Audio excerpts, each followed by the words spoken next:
Heidi Gidai, Boker Tov, c'est ça, oui. Boker Tov, Shalom Shem, Nasler, Lagdil Torah, la Direct, Tachlis, Shler, Shamaim. On est aujourd'hui le vendredi 1er du mois de décembre. Ça y est, on rentre dans le mois de décembre. Et le 13 du mois de Kislev, Chaim Tovim, Shalom, Leilou, Nishmat, Kulin, Chamisha, Batmoyat, Kuka, les rois chez les matchs de tous les malades d'Israël. Ou Bichlalam, Moratimi, Akdosha, Vateora, Talia, Batefret, Miriam, Chaya, Bat Miriam, Yafa, Bat Shemesh. Ziv Ben, Magui, juste un instant. Alors, on dira aussi pour la grande refoua shlema de Sarah Esther Bat Simcha. On fera une dédicace pour un grand Mazel Tov d'une bar mitzvah de Gabriel Ben Sarah. Bezrat Hashem, chez Iskel Igdol Trol Chpa Umasim Tovim. Amen. Gabriel, attache-toi aux mitzvot et aux bonnes actions de la Torah parce que c'est tout ce qui a de la valeur sur terre. Après tout avoir essayé, je te dis, il n'y a que la Torah. Donc toi qui viens de faire ta bar mitzvah aujourd'hui, tu as un casier judiciaire vierge qui vient de démarrer. Tout ce que tu as fait avant, c'était pour tes parents. Maintenant, c'est à toi de jouer. Bezrat Hashem, 3 prières par jour, aimer chaque juif. Regarde des choses uniquement kadosh. Fais attention à ce que regardent tes yeux. Jette ton portable parce qu'il l'emmène directement au Gehinam. Vemaod. Qu'est-ce qu'on peut lui souhaiter à Gabriel? Que du bonheur. Un bon mariage chez Dieu à 18 ans. Grand-père à 20 ans, arrière-grand-père à 22 ans. Yallah, faddal. Mais qui devient fou. Zéouzé, une grande refoua shlema, on avait dit pour tout le monde, je pense qu'on a oublié personne, sauf David Noah Ben Bevadaï, quoique grâce à Dieu, petit à petit, il va mieux. David Noah Ben. David Chaim. Ben Noah. Bah ouais, tu me dis David Noah. Non, c'est pas bon, c'est David Chaim Ben Noah. Vechoulé, Yehuda Ben Eliyahu Ayaka, qu'on n'oubliera pas, bien entendu. Et un grand Shabbat Shalom à tout le monde. On est dans la paracha, la semaine paracha de Vaishlach Malachim. Il a envoyé des anges. On est avec le Rabbi Lubavitch au début, puis après on partira dans un autre livre. Mawaïnian d'envoyer des Malachim. On avait vu ensemble une paracha très riche, une fois de plus, remplie de commentaires, voir le Midrash, les Midrashim dans ce domaine qui sont très très nombreux. Aval, qu'est-ce qu'a vu Yaakov Be'etzem chez Esav pour lui envoyer des anges? Il voit, selon ce qu'on va voir avec le Rabbi Lubavitch, ce que Yitzhak a espéré. C'est-à-dire, on s'était tous posé la question à savoir comment se fait-il que Yitzhak était si aveugle, alors qu'il était aveugle. Mais à ce point-là, tu peux être aveugle de vouloir bénir un homme aussi infect que le personnage d'Esav, si immoral que lui. Et Yaakov espère que Béhémet, Yitzhak ne s'est pas trompé. Ça veut dire que l'espérance de Yitzhak a abouti. Bon, on irait Bamili, Marshav, on va voir ensemble dans les mots comment le Rabbi explique ça. Ça vous intéresse? Oui. Oui. Alors bon, on irait bien. Vaishlach Yaakov Malachim lefanav et Esav achiv. La Torah vient nous dire quelque chose, d'abord qui devrait réveiller chez nos réflexions. El Esav achiv. Alors pourquoi tu dis que Esav c'est son frère? Dans le mot achiv, quand on dit par exemple que deux personnes se lancent sur une mission, ou comme deux associés, on dit qu'on est comme deux frères dans une affaire. C'est là. Ça veut dire que le mot achiv vient nous donner l'espoir de marcher ensemble. Comme deux frères ne peuvent pas divorcer de leur titre de frère, on peut ne plus se parler en tant que frère. Mais un frère, ça reste un frère. Le seul cas d'exception qu'on aura connu selon la Gemara, qui sera un frère qui ne sera plus du tout un frère, qui se détache, c'est le cas d'Esav et de Yaakov. C'est là. C'est-à-dire que Esav, d'ailleurs c'est pour ça qu'il se fait couper la tête à la fin de son histoire, pour dire que Béhémet, il a sectionné le raisonnement de la famille avec Israël, à cette époque-là. Mais si Yaakov espère, après ces 20 années d'absence, que Esav soit aussi un frère pour lui, c'est que si deux patriarches, soit Yitzhak et Yaakov, espèrent de Esav quelque chose, c'est qu'il y a peut-être quelque chose qui doit sortir de Esav. Alors je vous l'avais déjà expliqué, on va revenir d'ailleurs sur ce point-là dans les mots. Yesh lishor vachamor. J'ai un âne et j'ai un taureau. Qu'est-ce que ça veut dire? J'ai un âne et j'ai un taureau. Une des explications qui est donnée, c'est de faire comprendre que Israël sera accompagné jusqu'à la fin des temps d'un âne et d'un... Non, c'est pas là où je vais en arriver. Lui va parler de ça, le Rabbi Lubavitch, c'est évident. Dès que tu dis Rabbi, ça parle de Mashiach, même quand on voit des ânes et et des taureaux, ça parle de Mashiach, avec le rabbi, c'est évident. Aval, c'est pas péjoratif, hein, c'est plutôt vrai d'abord, parce qu'on parle réellement de ça, comme le dit Rachid d'ailleurs. Aval, juste pour en revenir un petit peu à ce qu'on voulait dire, c'est qu'il y a un travail à faire pour les nations du monde. Et c'est le chidouche du Rabbi Lubavitch, c'est que la Géoula, et ce contre toute attente, ne dépend pas que du peuple d'Israël. Et c'est pour ça que Yaakov Avinu est très embêté. Pourquoi il est très embêté? Parce que le Rabbi va nous faire comprendre que Yaakov, à ce moment de cette paracha, Vaishlach, Inne Anochi Sholeach, vous découvrez le mot Sholeach, il envoie. C'est un mot qui vient résonner dans nos oreilles en disant ça y est, on est prêt. Yaakov est prêt pour la Géoula. Il veut savoir si le côté des nations du monde a été accompli. Est-ce que Esav a fait son travail? Zot Hashela chez Yaakov. Et pourquoi d'un fois il enverrait Dafka des Malachim, ça ne répond pas à la question. On va répondre à tout ça. Blin Eder. La première chose, ça veut dire quoi? Yeshli Shor ve Yeshli Chamor. Dans la Kabbale, on explique que le Shor, le taureau, vous savez que le taureau est un animal qui représente aussi bien les forces du bien que les forces du mal. Dans la Kabbale, le taureau, par exemple, l'ange démon qui dirige le Gehinam s'appelle Par. Par, c'est quoi en hébreu? C'est un taureau. C'est pour ça que très souvent les taureaux sont symboliques, même dans la chrétienté, de force du mal. Mais Shor, pourquoi aussi on dit que c'est le bien? Parce que dans le Shor, dans le taureau, se trouve aussi la cacheroute. C'est-à-dire que c'est un animal qui est cachère, qui est pur. Alors c'est un peu curieux que Édom, donc l'Occident, représenté par le taureau, soit un animal qui d'un côté représente le mal et de l'autre côté qui représente la pureté.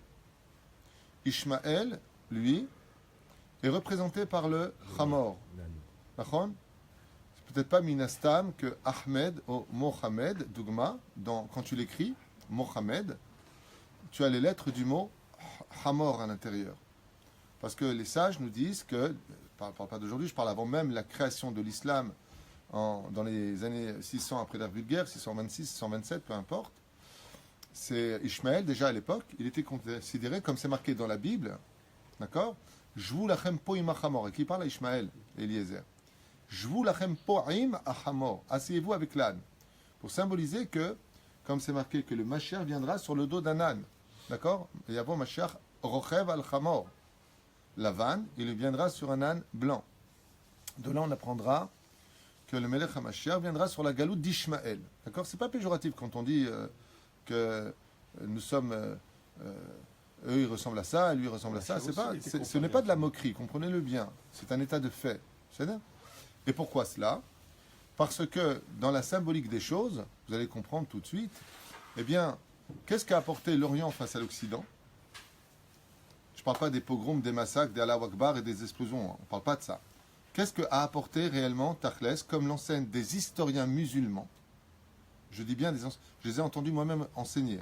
Des gens pratiquants, ils reconnaissent eux-mêmes que le monde arabe, entre guillemets, n'a rien apporté à l'humanité, si ce n'est qu'une chose, et c'est vrai. Ils sont capables de construire. Ils sont capables de créer des maisons. Ils sont capables de porter. Ce qui est le chomer, exactement. Ils sont incapables d'apporter la matière, comme le pétrole. Ils ont ça en eux. Quand tu vois les pays musulmans comme le Koweït, le Qatar et autres, il se passe des choses qui sont magnifiques. Mais si vous observez bien, et ce n'est pas péjoratif, vous pouvez vérifier sur Internet si vous en avez envie, ceux qui viennent faire les plans de toute leur construction, c'est des Allemands, c'est des Européens, c'est des Américains. C'est pas eux. Eux, ils savent écouter et construire, comme l'âne qui sait être dirigé mais qui sait porter.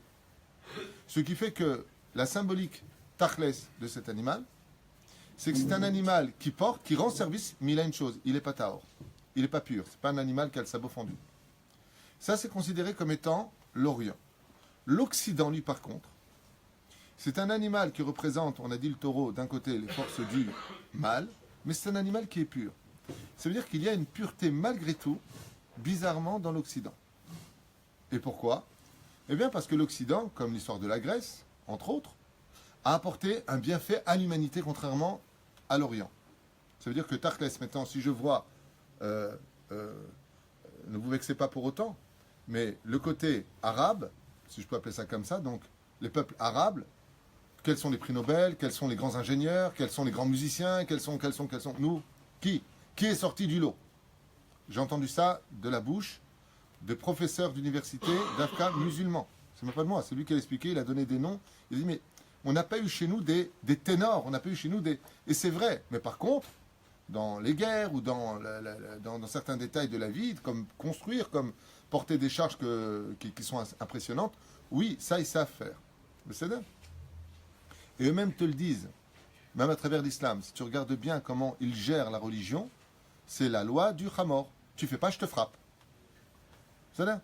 Tu dis à ta fille qui a 12 ans, tu lui parles pas, elle parle, c'est comme le Hamor, tu la frappes. Ça se passe pareil.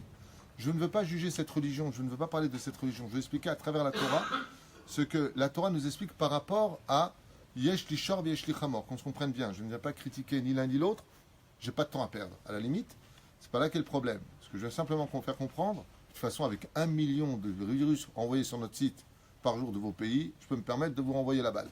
Mais ce n'est pas du tout le but. Quoi qu'il advienne, ce que je veux faire comprendre, c'est qu'à travers cette religion-là, il n'y a pas eu de waouh qui est sorti. On n'a jamais eu un Einstein qui est sorti de là-bas. Pourquoi? Parce qu'ils sont placés dans le monde du Hamor. Donc c'est un animal qui n'est pas pur, c'est un animal qui porte.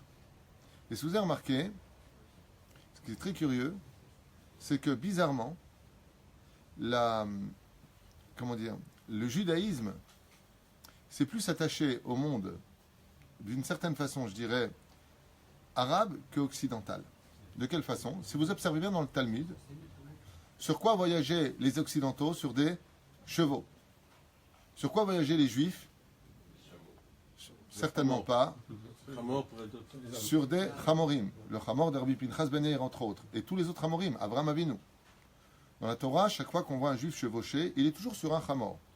Les sages nous disent qu'à la fin des temps, Ishmaël, donc le monde musulman si vous préférez, fera tchouva. Il y aura une totale reconnaissance et soumission de l'islam face au judaïsme quand viendra le Messie. Qui vivra verra. Je ne vais pas rentrer dans la polémique. Je vais me faire insulter certainement. Pour qui tu te prends, espèce de sale juif, on va te défoncer. Ce n'est pas le but du cours. C'est simplement pour expliquer ce que nous explique la Torah. Et ce que dit la Torah, c'est vrai, quitte à vous en déplaire. À la fin des temps, Ishmaël fait Teshuvah. Et Béhémet, il y aura une espèce de concordance entre les deux. Pourquoi? Pour continuer à construire en l'honneur d'Hachem dans le monde. L'Occident, par contre, lui, on a expliqué que d'un côté, il était représentatif du mal, mais de l'autre côté, ce qu'a apporté l'Occident, comme tous les pays européens, y compris la Russie, y compris les États-Unis, c'est une énorme avancée pour l'humanité. Ça veut dire que même encore aujourd'hui, on accepte très facilement d'aller se faire soigner chez des médecins européens. On a d'énormes prix Nobel, de très grands professeurs, des plus grands musiciens du monde sont reconnus dans le monde de l'Occident. Et c'est ce que nous dit Yaakov Avinu. Il dit, toi, ce que tu peux faire, Esav, pourquoi je m'adresse à toi et pas à Ishmaël? Il dit, parce que toi, tu peux être une énorme avancée dans l'histoire de l'humanité. Et cette avancée-là, c'est une avancée qu'on appelle Sadé. Vous observez bien, par exemple, les pays européens, comme la France, sont des pays extrêmement beaux. Il faudrait être une énorme mauvaise foi pour reconnaître que les pays européens ne soient pas beaux. Le Danemark est magnifique, la Hollande, la Finlande, l'Irlande, ce sont des pays qui sont extrêmement beaux. Et vous le voyez au niveau historique. Si vous voyez bien, les pays qui sont dits orientaux n'ont pas évolué spécialement. Je ne parle pas des pays extrêmement riches, vous en faites venir des occidentaux pour le construire, très bizarrement. Mais les pays eux-mêmes, qui sont restés des pays dans leur monde, vous allez en Iran, vous allez en Irak, ça n'a pas évolué. C'est toujours la même chose. C'est un peu changé, c'est un peu plus haut. Mais il n'y a pas eu d'évolution. Parce qu'on ne permet pas à l'Occident de faire évoluer. Donc chacun a un tafkid. Le peuple d'Israël, jusqu'à ce moment-là, avait le tafkid de quoi? Le tafkid de dire le rôle à jouer de celui qui vient apporter la connaissance de comment connaître Hachem, c'est le peuple d'Israël. Il y a celui qui s'appelle l'homme des champs, c'est Esav. Donc lui, qu'est-ce qu'il est venu réparer? Le monde de la galoute, parce que nous sommes, nous en Israël, c'est notre tafkid. Et normalement, Esav devait s'occuper de la galoute, des champs. Et Ishmaël, lui, avait pour rôle de construire. Alors, on va voir ça maintenant ensemble. Yesh li shor, yesh li chamor. Ces rôles-là ne vont pas s'accomplir par eux. Donc il faudra deux personnes pour les remplacer, Macher ben David et Macher ben Yosef. Donc le chamor deviendra le Macher ben Yosef, Yosef Hatzadik, et le shor deviendra Yehuda, David Amelech. Et l'enfour Non. Yosef Ashor et Hamor ben David. Hamor de... לא. לפי מה שאני זוכר, לא. יכול להיות שכן, לא זוכר, ככה אני זוכר. D'accord, il a raison. C'est short. Non, Shor c'est Yosef. Ok, David, au David. contraire, ça ne me change rien. Et je dirais que chez les rois, à l'époque, ils avaient un péred. Et comment le péred, il rentre dans toute cette histoire ce ne sont pas toujours des ânes, de l'âne et du taureau, mais on savait bien que les rois, ils avaient un péred. Et personne même pouvait monter sur le péred du roi. Alors comment tout ça, d'ailleurs qu'ils ont pris le C'est la péred même famille, זה לא משנה. Non, un péret, ça appartient plus au monde des ânes qu'au monde des chevaux. malgré tout. אומר ככה, וישלח יעקב מלאכים לפניו אל עשיו אחיו, מפרש רש"י, שיעקב שלח מלאכים ממש, כלומר, אין הכוונה למלאכים, במובן השליחים. Alors qu'est-ce qu'il veut dire ici? Et là, malachim arom amitim. Qu'est-ce qu'il a envoyé? On a vu la semaine dernière, dans la paracha, que Yaakov a rencontré des anges et qu'ils se sont installés dans son camp. Ce sont ces mêmes anges qu'il a envoyés. C'est-à-dire que, et ce contre toute attente, ce sont les anges de la création du deuxième jour qui ont été envoyés par Yaakov Avinu. C'est-à-dire, selon Rashi, Rashi nous donne dans son pérouche le sod, comme on l'a déjà expliqué dans un cours. Malachim mamash, ce sont vraiment des malachim, et non pas des malachim créés par les actions de l'homme. Comme le dit la Mishnah dans Masechet Avot, tout celui qui fait une bonne action crée un ange, et celui qui fait une mauvaise action crée un démon. D'accord? Comme ça nous dit un accusateur ou un défenseur. Ça c'est le chant de la Mishnah. Masheken Mohod Me'anyen, ce qui est très intéressant, c'est de voir qu'ici il s'agit d'anges de la création du monde, qui ont été créés quand? Le deuxième jour. Le Zohar, par contre, lui apporte une autre tana qui est très bizarre, contrairement à Rashi. Alors Rashi nous dit Malachim Mamash, des vrais anges. Vous savez que Rashi, c'est pas que du pshat, c'est aussi du sod. Mamash, c'est même Shin, c'est le nom des anges qu'il a envoyés, soit Michael, Malkiel, Shanankel. Ce sont donc les initiales de Mamash. Même Shin, Michael, Malkiel, Shanankel. Ce sont les noms des anges envoyés. Le Zohar nous dit une autre déa, une autre opinion qui dit qu'il a envoyé le Yetzer Hatov et le Yetzer Hara. Si on a le temps, on y arrivera. Pourquoi Dafka, le Zohar nous apprend qu'il lui a envoyé le Yetzer Hatov et le Yetzer Hara, les deux anges dont on parle. Là, qui disent qu'il a envoyé beaucoup plus d'anges, peu importe. Adavar Yuzbar Alpi Biur Shel Torah Chassidut Al Mauta Pnimit Shel Shlichut Zo. Donc il dit le Rabbi Lubavitch, selon le Tam de la Chassidut, la Chassidut si vous préférez, on va pourquoi ici il y a une notion d'envoyer des shlichim, des envoyés. Yaakov Avinu Yadash et Tachlit Abriya, il a appris d'être Atov Minara. Il savait très bien que le but de ce monde depuis la faute originelle était de séparer le bien du mal. D'accord? Ou l'Arzir est Anitzotzot Akdosha Shinaflum Leimka Hara, et que le but de ce monde, pourquoi est-ce qu'on n'a toujours pas la Géoula qui tient sur un fil aujourd'hui?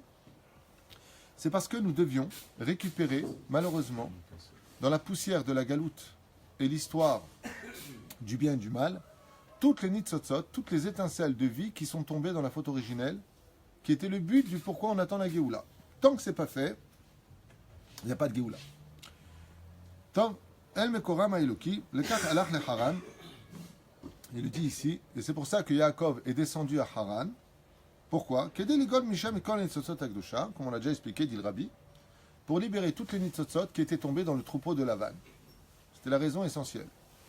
Il a épousé deux sœurs et les deux demi-sœurs. C'est pour savoir que selon certains, comme le Malbim, certains Parchanim, les servantes étaient les demi-sœurs de Rachel et Léa.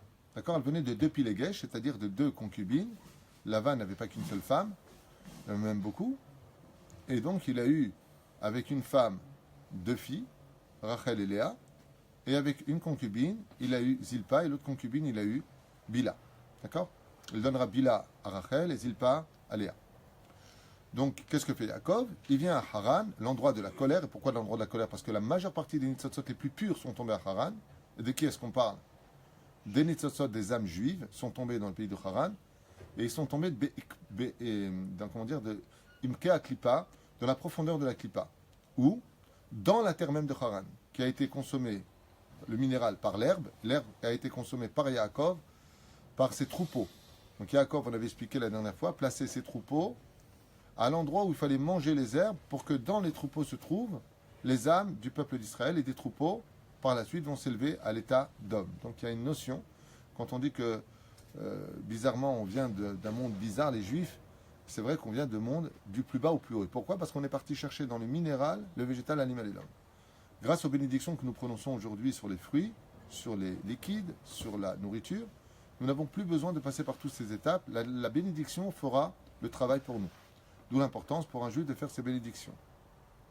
Sinon, il peut se réincarner en minéral, végétal, animal ou homme. C'est bien. Ugam yada chez Bavodato Bilvad, enom espeket kedel asik tachlidzo.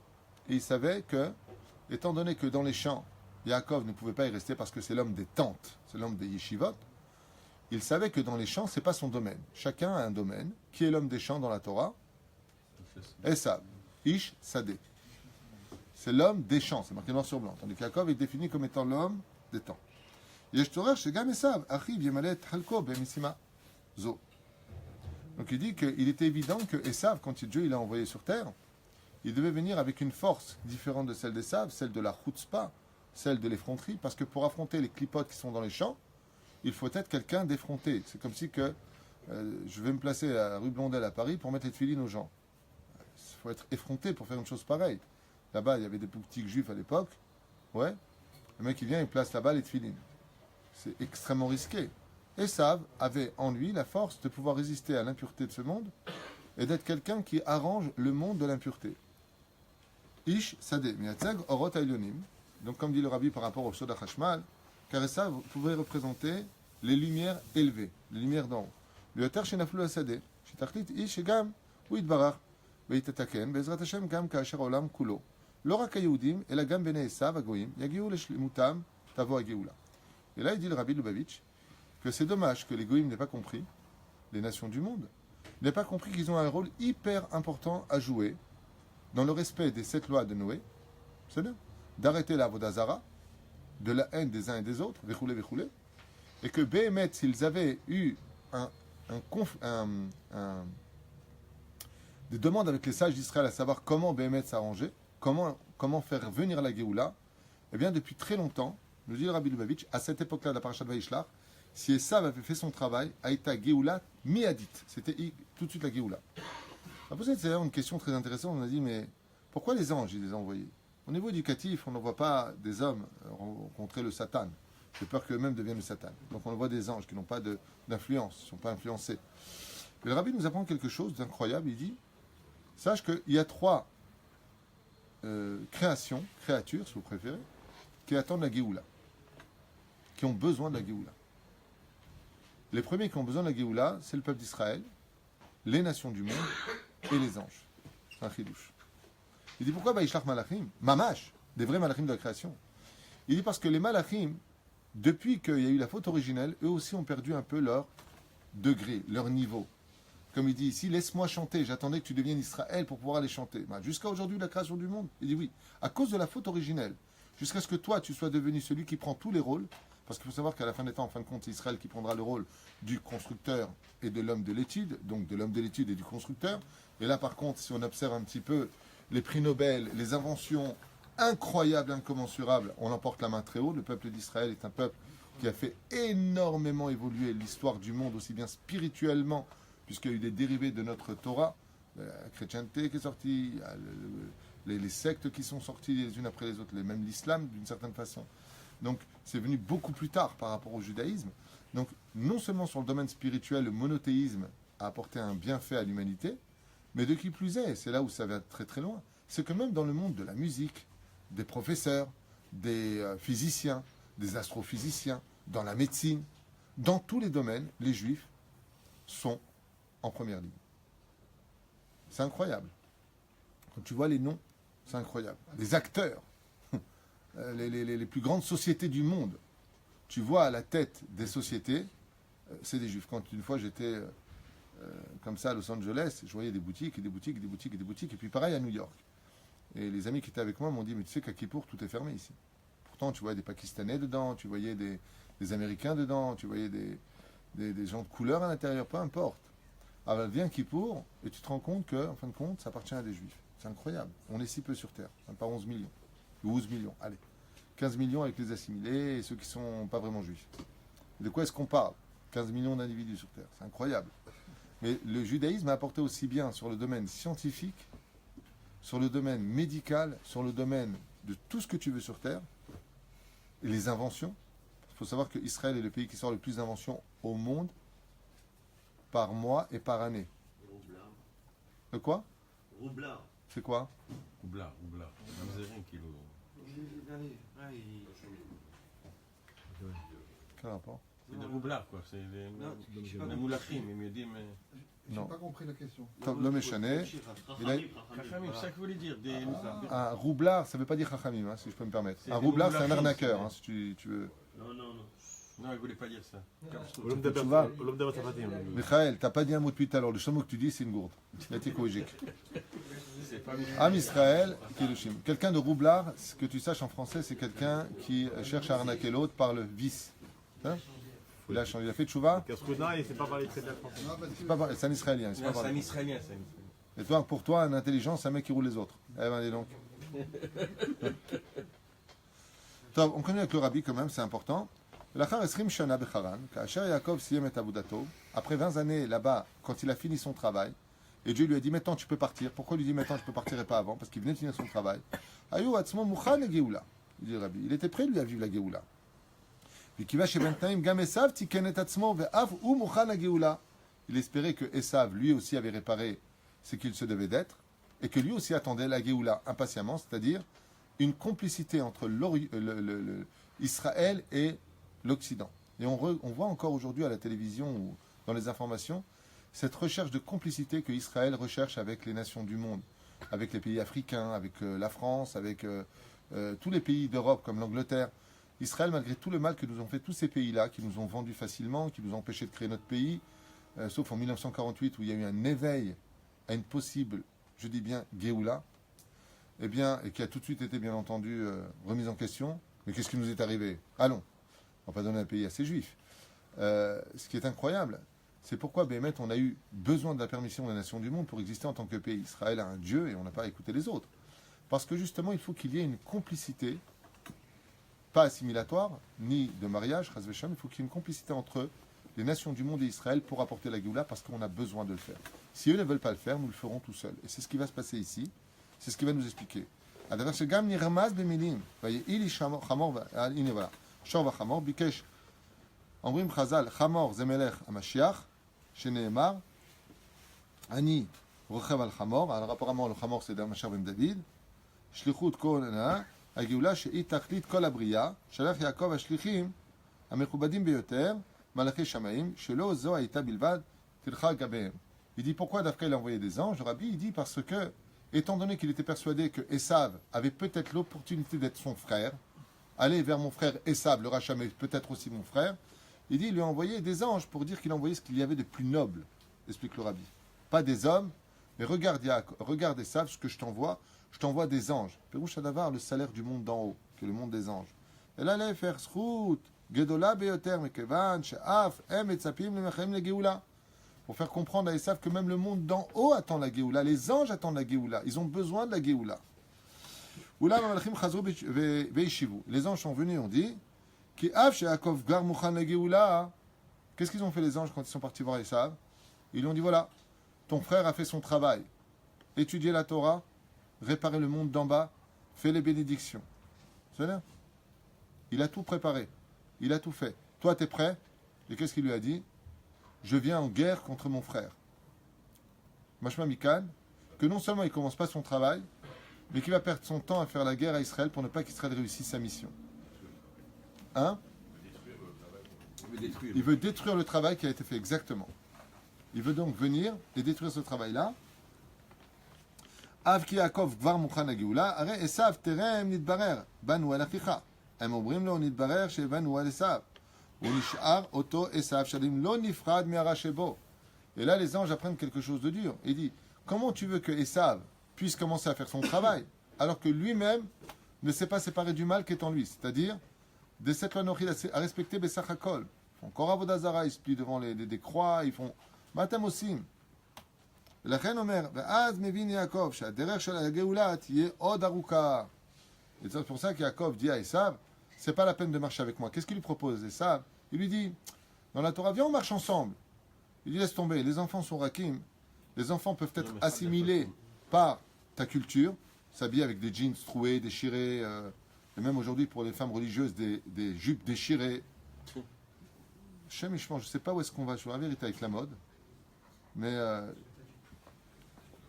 non, je sais que tu ne mets pas de jupe, David, mais... Non, mais c'est Kafsrout, il déchire pour le... Non, Aval Behemet. C'est de la chaîne bête Migdash, là, il déchire. Ah, c'est ça. Les religieuses qui mettent des jupes déchirées, c'est parce qu'il n'y a pas de bête Migdash, elles déchirent les habits. Taras. Oh, merde. Ouais, les casse-croûtes. Ouais. Vanit, analti leiti. Et qu'est-ce qu'il dit? Alors, Esav lui dit, viens, on marche ensemble. Qu'est-ce que veut Esav? Il veut tout simplement faire rater la mission de Yaakov. Et ici, les sages nous disent que Yaakov, qu'est-ce qu'il lui répond? Laisse tomber. Il faudra donc que je marche doucement. Il fait allusion jusqu'à arriver à la fin des temps, soit 6000 ans d'histoire. Il lui dit pour faire ton travail. Moi, j'ai fait le mien. Mais étant donné qu'il va falloir rentrer dans ton travail, ça veut dire quoi rentrer dans son travail? Explique le rabbi quelque chose de nifla. Il dit, écoutez bien comme c'est beau. Le rabbi explique et il dit plus tard, il dit que normalement Israël aurait dû vivre dans son pays, le pays d'Israël. Et Esav, lui, devait vivre dans la galoute. C'était son territoire. Sadé veut dire les champs. Mais quels champs? Alors Seir, on parle du champ de Seir, c'est évident, la montagne de Seir plus exactement. Aval Zaolam, Shel Galout. Et qu'est-ce que lui dit Yaakov? Il vient de comprendre que maintenant, lui devra aller dans la galoute. 2000 ans de galoute. C'est ce que vient de comprendre Yaakov.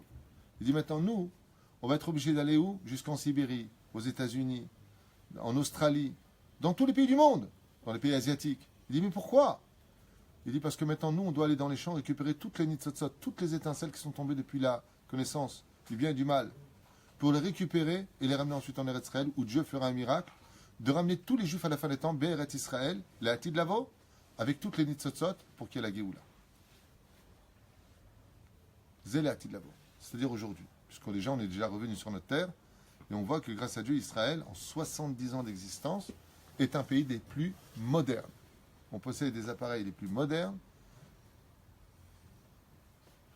On a une armée qui ne manque de aucun modernisme. On est en avance, grâce à Dieu, sur pratiquement tout. Mais c'est les goïms qu'ils ont... Non, les nitzotzot sont tombés dans la faute originelle de l'arbre de la connaissance du bien et du mal. C'est ça? Kolza Aya Az, regarde juste, je finis avec ta permission. Ulam Keyom, Lachar Avodat Am Israël Bemeshech Adorot. Et maintenant que le peuple d'Israël, pendant toutes ces décennies, pendant ces 2000 ans à travers la galoute, a ramassé toutes ces nitzotzot, Beprat, Betkufat à galoute, particulièrement pendant la galoute, c'est ce que dit la Gemara dans le Psachim.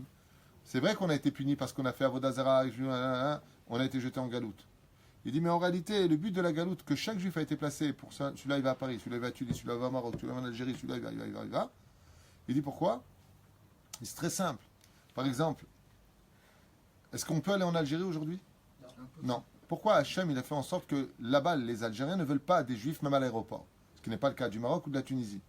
Pourquoi? Alors, il y a eu beaucoup de juifs en Algérie malgré tout. Parce qu'on a fini le travail. Ça veut dire que si tu vois qu'une porte se ferme, comme en Iran, c'est qu'on n'a rien à faire là-bas. Si tu vas là-bas, tu perds du temps. Mais si un juif retourne dans un pays où encore il y a une possibilité, c'est que malgré tout, Hachem, il dit que toi, tu n'as pas fini un tafkid.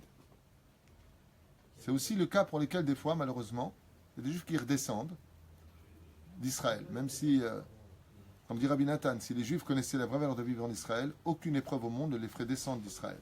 Aucune. Mais si un juif, malgré tout, est redescendu pour les problèmes de Parnassa ou autre, ce qui est permis à Alpi Halacha, c'est que quelque part, il a encore un travail à faire à Alpisod. Alors je vais me dire à la terre, elle a vomi, elle n'a pas vomi, je ne rentre pas dans ces détails, mais que s'il est encore là-bas, c'est qu'il n'a pas fini son tafkid. Une personne à Paris qui m'a dit pareil, elle m'a dit, moi j'aimerais bien monter en Israël, mais j'attends un petit peu. Je lui dis, apparemment, tu n'as pas fini ton tafkid. Tu as encore des choses à ramasser. Mais sois Shomer Shabbat, parce que si tu t'assimiles, tu rentres dans le jeu de Esav. N'oublie pas que Esav peut être un frère et peut être un ennemi. Et si vous regardez bien la conduite des nations du monde, que ce soit sous la tenue d'Obama ou de tous les présidents comme Bush qui les ont précédés, ouais, Pam comme un frère, Pam comme un ennemi. Pam comme un frère, Pam comme un ennemi. C'est-à-dire qu'il y a une volonté à cela. Il y a une volonté à cela. Vous êtes en train de dire que Esav aurait pu sortir les nitzotzot d'Égypte alors? Absolument. Esav aurait pu sortir les Nitzotzot, écoute bien, ou bien grand tes oreilles, de l'Égypte, de la Babylonie, de la Perse, de la Grèce et de son propre pays. Absolument. Et la preuve en est. Il y a un homme de l'Occident qui va le faire. Il y a un homme. Et cet homme de l'Occident qui va le faire aura son associé du peuple d'Israël. Je vais expliquer clairement. Il y a un Nitzotz, juste un instant. Il y a un Nitzotz de, comme on dit ici, mon frère. Vous vous rappelez ce qu'il dit ici, Rashi? Il a eu peur de le tuer à cause de deux personnages, Antonin et Rabbi Meir. Rabbi Meir Balanes, qui sont qui? Qui sont des Nitzotzot de Esav. Qu'est-ce qu'a fait Antonin? Antonin était empereur de Rome. On ne parle pas de n'importe qui. Antonin est le seul goy de l'histoire à avoir compris à un degré plus élevé que tous les autres avec Yitro la valeur du judaïsme et la valeur du peuple d'Israël. Et la Gemara nous raconte des choses incroyables. Il venait étudier en secret. D'ailleurs, je fais une grande parenthèse.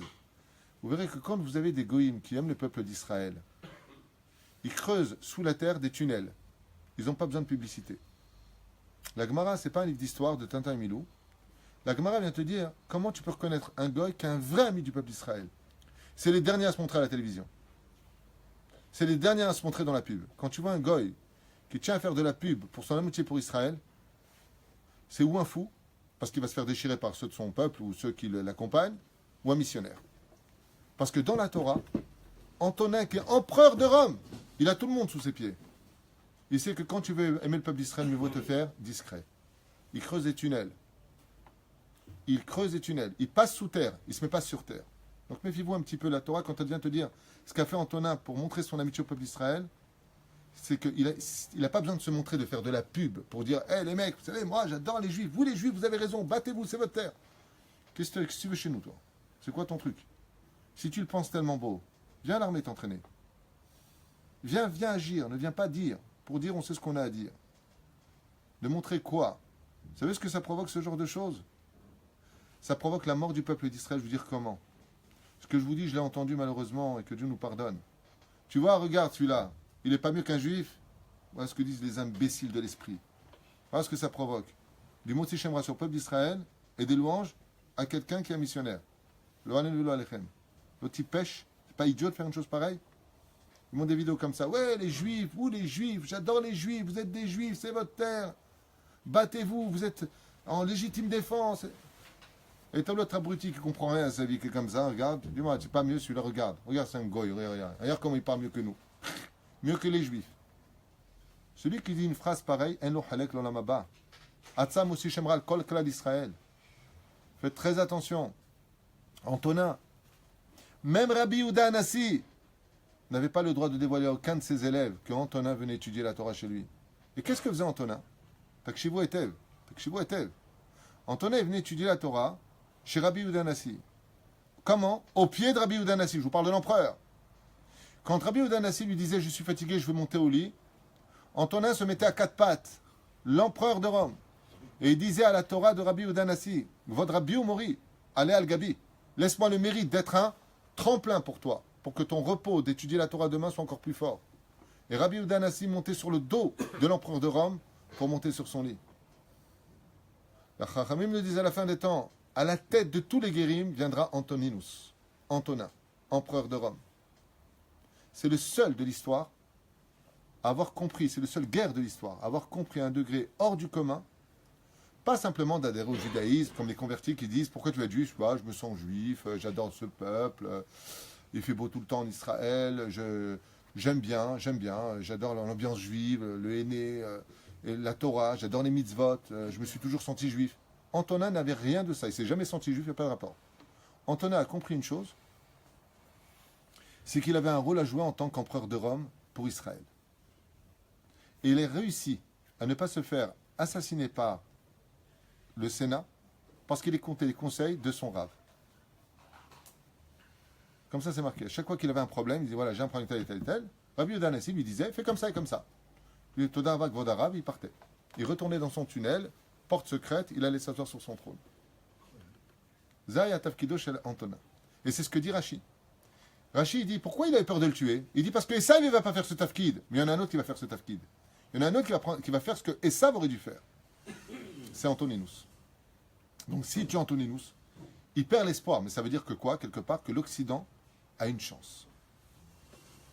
L'Occident peut arriver à un éveil du jour au lendemain à la reconnaissance d'Israël. Mais pour ça, Dieu il a tellement d'humour qu'il est trop fort.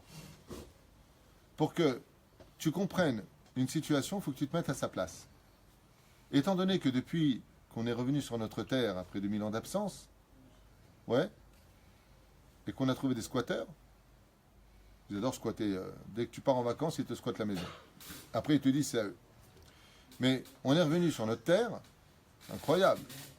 Eh bien, qu'est-ce que font maintenant les nations du monde? Ils subissent de plus en plus ce que nous, on est en train de subir. Ça veut dire que Hachem, qu'est-ce qu'il a fait? Il dit, puisque vous ne voulez pas comprendre votre rôle, vous, l'Occident, je vais vous amener chez vous le problème de l'Orient. Et vous allez le subir.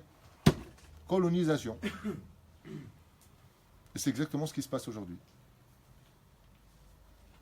Mais ce n'est pas fini. C'est le début. Alors nous, maintenant, nous devenons les spectateurs de Gaza en France. C'est très marrant. C'est dommage, parce que ça aurait pu être évité. Mais il y a une volonté aujourd'hui où même la police n'a pas le droit de pénétrer. On ne court plus après eux, on a peur d'eux, et on a peur d'eux à un très haut degré, qui brûlent la France, qui brûlent l'Europe, et c'est eux qui font la loi. Pourquoi? Pour faire montrer à Israël, comme j'étais en train de constater la dernière fois, quel peuple moraliste nous sommes, quel peuple de morale extraordinaire nous sommes. Vous avez remarqué que toutes les rues sont marquées en arabe et en hébreu, et en anglais.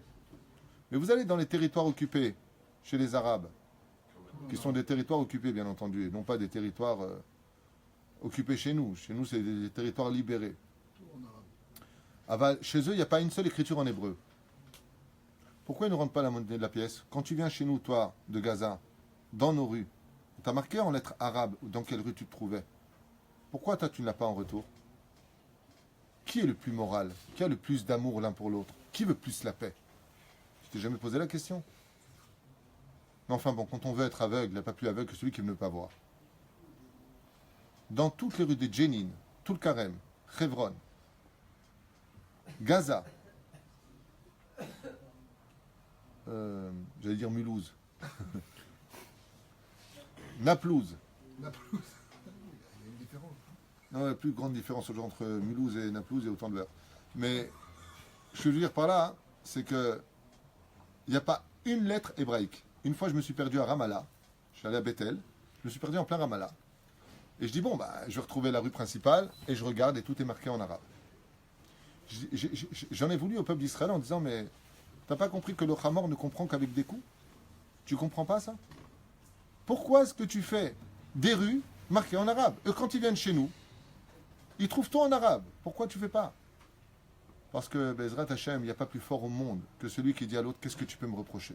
Je ne me rappelle pas qu'en Tunisie, pour tous les juifs qui vivaient à l'avenue de Paris, par exemple, ils aient marqué là-bas en hébreu, les rues.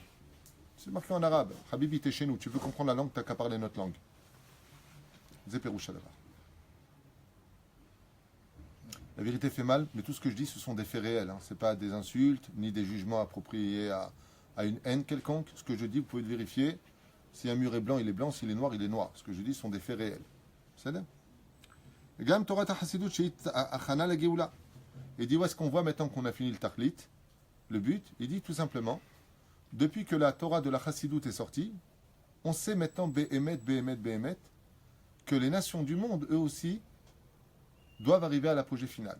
Parce que c'est vrai que la Chassidoute, non seulement elle rapproche le cœur des Juifs vers Hachem, mais elle rapproche aussi le cœur des Goïm vers le peuple d'Israël. Comme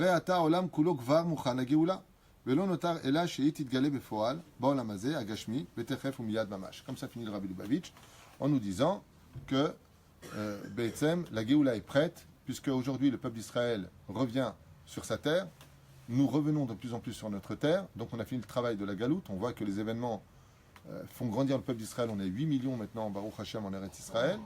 Et il explique que les nations du monde eux-mêmes sont arrivées à une espèce de ras-le-bol général où on attend tous la Géoula. Et c'est vrai que, aussi bien dans les émissions islamiques, chrétiennes et autres, tout le monde parle d'une chose aujourd'hui, c'est la guerre de Gog ou Magog, la fin des temps, la troisième guerre mondiale, comme ils le définissent aussi, et l'avenue du Mashiach. Alors les chrétiens attendent Jésus, les musulmans attendent Mohamed, et les juifs attendent le Melech HaMashiach, Bezrat Hashem, qui vivra verra.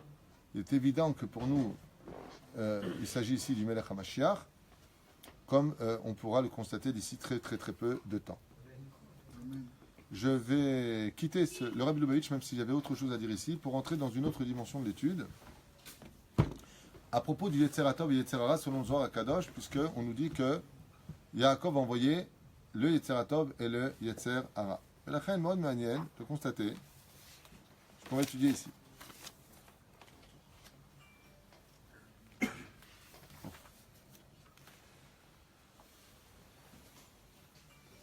Alors il dit comme ça que Rabbi Eliezer Lipa, le fils de Rabbi Elimelech Milinsk, et vit Nosefet Ketzad la Afrid et Hashem Samechmem. Alors de quoi est-ce qu'on parle? Vous allez comprendre tout de suite. Ce que vous allez entendre maintenant est extrêmement beau, très puissant et très enrichissant. On a changé de livre.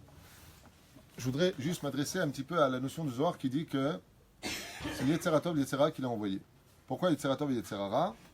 Parce que le plus haut degré qu'un homme puisse faire, c'est de ne pas tuer son Yetzer Hara, mais de lui faire Teshuvah.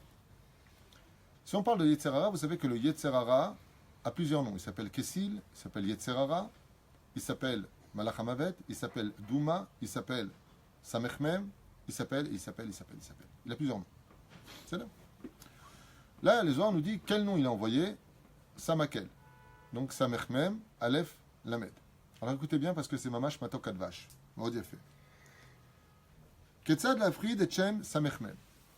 Il explique comme ça que, en réalité, d'où est-ce que prend le Satan toutes ses forces énergétiques pour faire tomber le peuple d'Israël dans la débauche, l'immoralité et les avérotes, le shonara, le moti shemra, regarder des femmes. D'où est-ce qu'il prend ça? Il dit comme ça, en réalité, les lettres Samechmem, donc je vais le dire une seule fois, Samael, Samechmem, Aleph Lamed, en réalité devraient se lire en deux fois. Samechmem et Kel. El, Lamed, Aleph sont les lettres d'Hachem de la miséricorde. C'est-à-dire que quand on sait provoquer la miséricorde d'Hachem, on sera capable de séparer Samechmem de Aleph Lamed, donc de El. Comme tu viens de le dire, El Malé Rahamim, toi, Dieu qui est rempli de miséricorde. Alors écoutez bien, d'avoir Pélé plein. Je vous dis comme ça, je vais essayer d'aller vite. Les forces du mal puisent leur force à eux des forces du bien, de la Gdusha d'Israël. Ça veut dire que, dans le concret, ça veut dire quoi? Imaginez que je sois un homme qui d'un côté fasse, pas moi, Chaz Shalom, Zera Levatala, qui est la véra la plus grave de toute la véra de la Torah, et d'autre côté, je fais ma prière. Et j'étudie la Torah.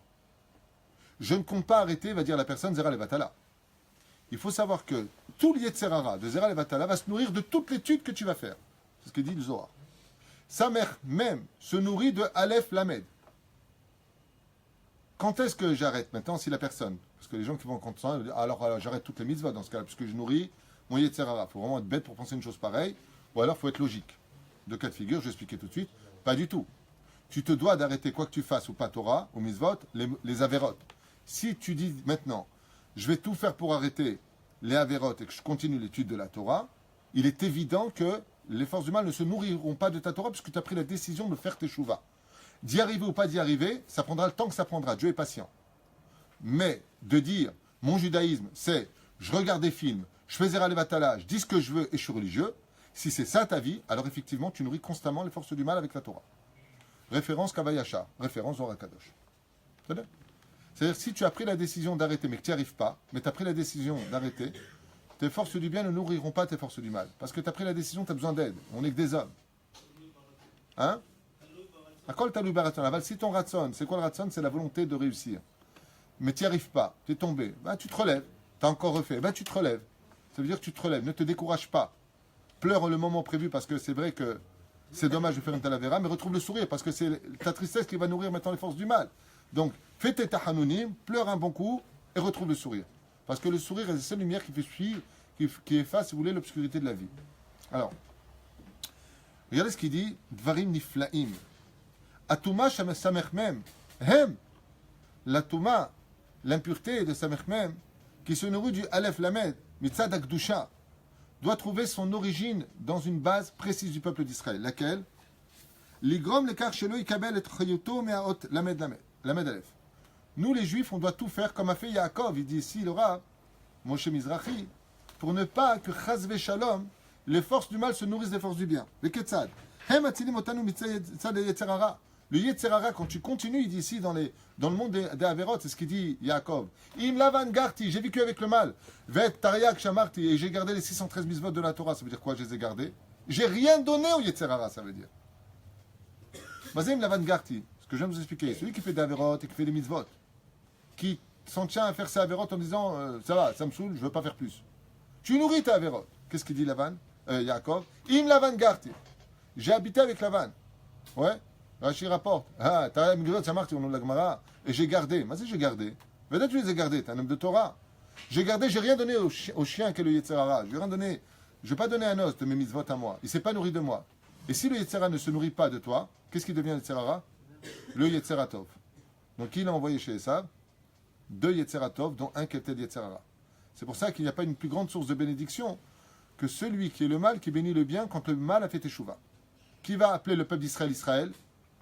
Gabriel, Uriel, Raphaël, l'ange des sables, c'est qui? Samech Mem. Tu vois que c'est Samech Mem lui-même qui va dire non, tu n'es plus. Selon Ben Ishraï. Il y a d'autres déotes. Shivim Panim la Torah. Il dit quoi? Vous allez comprendre. D'où vient le mot Yaakov? Du mot Ekev. Et d'où vient le mot Israël? Du mot Yachar. D'où vient le mot Israël? Yachar, El. Pourquoi il l'a appelé comme ça? Il lui a dit parce que tu m'as pris mon El. Tu m'as pris Dieu. Tu m'as pris les forces du bien qui me nourrissaient et tu l'as pris sur toi, Yaakov. C'est vrai que quand le peuple d'Israël s'appelle Israël, c'est quand il a mis son Yetzer Hara en laisse. Quand il s'appelle Yaakov, qui vient du mot Ekev, quand il est en bas, le talon, qui est en bas du corps, c'est quand il a encore des Averot sur lui. Il y a d'autres à Galout. Exactement. Maintenant, vous allez tomber dans des super Hidushim et écoutez ce qu'il dit. Magnifique. Interkoach lazik lanu. Masbir zot azohar akadosh. Arav Akadosh Slicha Rabbi Eliezer Lipa, autant pour moi. Chez Kacher Yesh Be'am Israël Ardout Gdola. Comment est-ce que nous, aujourd'hui, en tant que peuple, explique le Rav, on peut arriver à séparer les forces du mal des forces du bien pour que le mal ne se nourrisse pas. S'il ne se nourrit pas, il meurt. C'est comme si il a fait le charvoul au niveau de l'estomac, il maigrit. Il dit comme ça. Azmida keneged mida. Amem, shel samech mem, shei ptucha. Samech mem, comment ça s'écrit? Samech mem, est-ce qu'il est ouvert ou est-ce qu'il est fermé le même? Il est ouvert. Puisque si c'est ouvert, c'est qu'il y a encore des lettres derrière, dans le langage hébraïque. Samech, même Aleph, Lamed. Donc c'est ouvert. Il dit, Ofechet les quoi? Si tu les sépares, ça devient quoi? Un même sophite. Donc ça devient Sam. Sam Haïm, Sam Amavet. Ça veut dire que maintenant que tu lui as fermé la bouche, le Yetzer Hara, il ne peut plus t'embêter.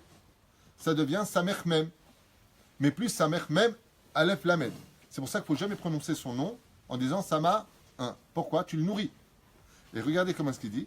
Donc, qu'est-ce qui est devenu le El si tu l'as séparé de Samech Mem? Ça devient Yachar, El, Ochot, Israël. D'où vient notre nom à nous? Israël, quand on est capable de les reprendre des forces du mal. On quitte le mal. Comment est-ce qu'on peut y arriver à l'échelle nationale? Ardout. Ardout apporte automatiquement la miséricorde de Dieu, qui s'appelle El Malé Rahamim. La reine, il dit Sofitivot, Shegam Hem. Sofit i ot zgura, ou zgura be ardout gdola. Et pourquoi ça fait taire le Yetzer Hara quand on vit dans la ardout? Il dit ici, parce qu'il ne peut plus ouvrir la bouche. Chez Kemiksha Achat, Kedel Irmaz al ardout Israël. Pour expliquer le Satan, quand il voit le peuple qui vit dans la ardout, il ne peut pas faire d'accusation contre lui. Kevan Shekar ot mem, ofechet le même Sofit, ou mitralek shemo shale Yetzer Hara, le Sam Kel. Et qu'est-ce que devient donc le Yetzer Hara? Samech Mem, Sophit. Donc, Sam, en hébreu, veut dire... Non. Sam Haïm, Sam Amavet. Donc, une épice de quoi? Elle. C'est séparé. C'est plus Samech Mem, Aleph Lamed. C'est plus Samakel. Ça devient celui qui donne l'épice de Rahmanout. C'est pour ça que c'est l'ange de la mort qui va bénir Yaakov. Il devient une épice positive et non pas une épice négative. Écoutez la suite. Chalukah Gromet Lekar. Shana Yetzera Yachol Ekabel Kochot Vechayut Aotchot El. Le Yetzera se retrouve dépendant maintenant de l'homme et obéit à l'homme. Vekoach Akdusha Nisfsak. et la force de Kedusha qui nous récèle, le Yetzer Hara, se finit. Velo Egia Elav, Veo Nofel Mikpeger, Met, Belishum Hayut. Le Yetzer Hara est considéré comme mort, n'ayant plus de vie, il est obligé d'obéir au doigt et à l'œil à son maître, au juif qu'il a dirigé. C'est le cas de Yaakov Avinu. Maintenant, il dit c'est pour ça que tout le combat du juif, c'est le même ouvert et le même fermé. Toute notre vie démarra par cela. Fermer le même du Yetzer Hara. Regardez.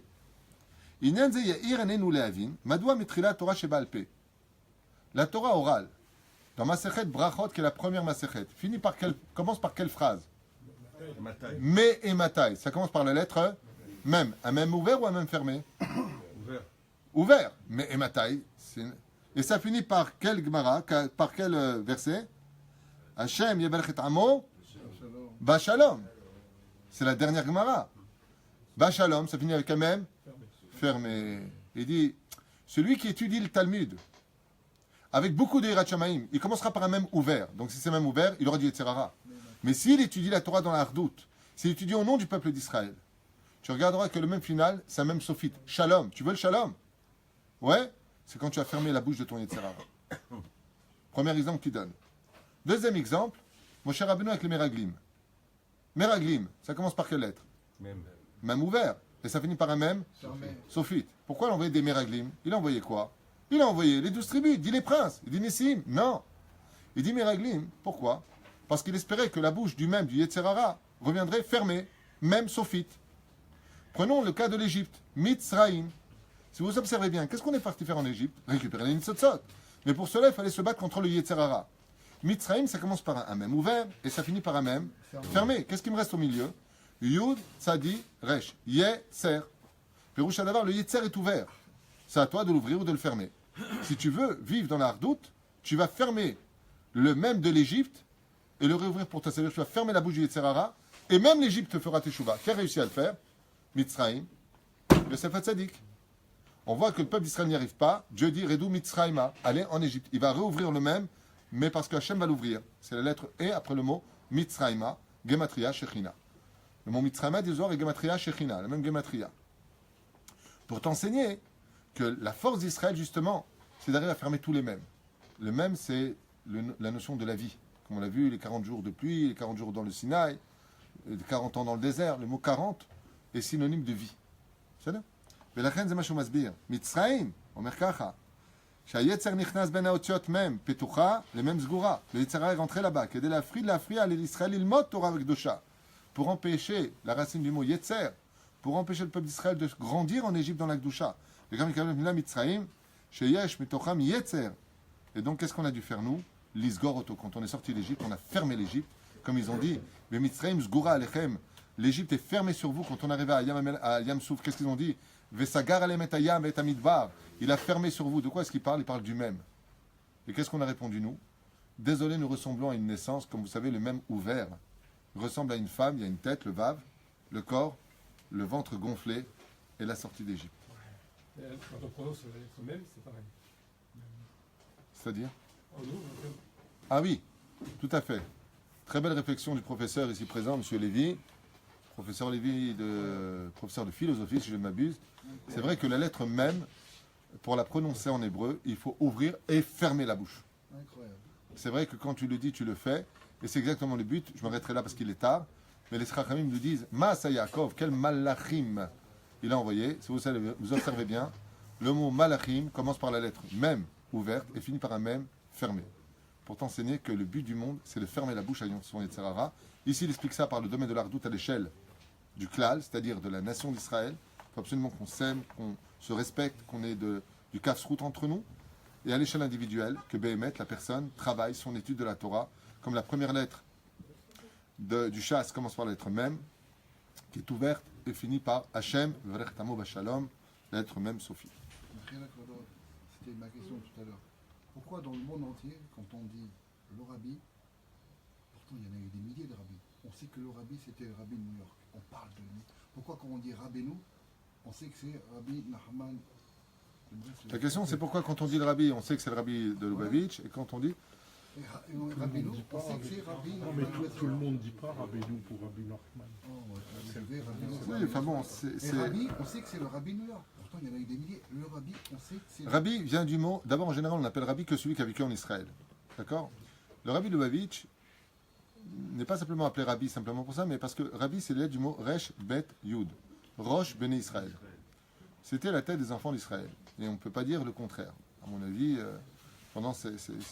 le travail qu'il a fait est un travail qui a été interplanétaire.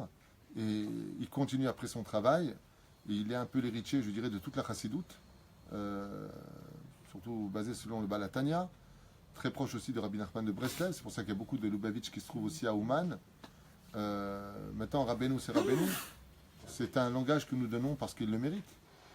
Mais pourquoi, quand on dit le Rabbi, on sait que c'est le Rabbi Lubavitch? Ma réponse, c'est qu'il a amplement mérité ce titre. Voilà. Faut tout. Zagoro. Zach,